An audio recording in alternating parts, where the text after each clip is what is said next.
你好。你好，我是32號三門空設施，就是專門供人家睡覺的那種啊。係咪姓陳㗎？係啊，我姓陳嘅陳主任啊。陳主任啊。入嚟啦。好。就呢度係嘛？咁你瞓低啦。好。我哋開始啦。平時都係失眠係嘛？係啊。咁你想聽我講古定係咩嘢？講故仔啦。講古仔係嘛？咁我開始啦啊。陳主任你坐得有啲遠啊，我聽得唔係好清啊。係，你可唔可以坐過嚟呢度？咁唔得啊！你請尊重我嘅職業啊！純綠色我就坐呢度啊。好嘛啊。咁講古仔，我哋開始啦啊。好，放鬆，準備開始啦啊。今晚呢個陳主任喺江門嘅直播室，專注失眠多門嘅患者同收音機旁嘅朋友，你哋同我聽住，我陳醫師對於呢啲疾病嚟講可以講話醫一個就好10個，醫10個就好1個。陳主任做咩啊？我見你係講古噶。唔好意思，係職業病就犯我重新用嗰個風格啊。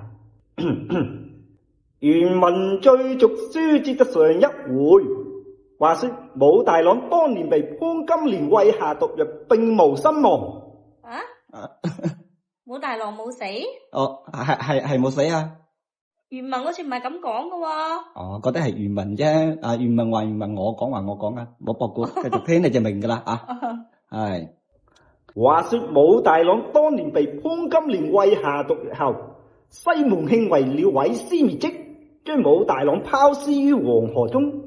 由於水流過急，武大郎被迫喝下大量嘅河水，剛好將喝下嘅毒藥嘔晒出嚟。蘇醒後嘅武大郎憑住堅毅嘅生命力，搏命游，最終游到300公里以外嘅小島上。身材高達1.5米嘅武大郎猛然一看，哇！生活在小島上嘅土著人居然比自己還要矮。於是佢憑借自己嘅虎拔能力同祖傳嘅炊餅手藝，迅速喺島上積累大量財富，並在島上畫咗風生水起。後嚟還與土著嘅女子組建家庭，繁殖後代。而沒有文化嘅武大郎為孩子起名犯了困難，於是諗到自己叫大郎啦，係嘛？最後就幫孩子統一起名叫一郎、2郎、3郎、小次郎、野太郎。但萬萬冇諗到嘅呢，就係後來越來越多嘅後代後來乾脆就起咗一個國。本身自己文化就唔高啦，係嘛？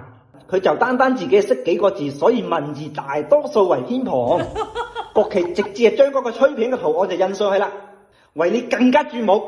最後呢，武大郎嘅後代就直接將個炊餅嘅圖案就改為紅色啦。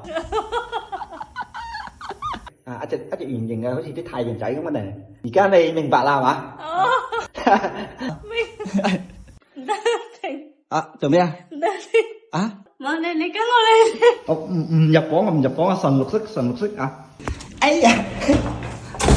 越講越離譜，我叫你嚟氹我瞓㗎，唔係叫你嚟氹我笑㗎。你未俾錢我。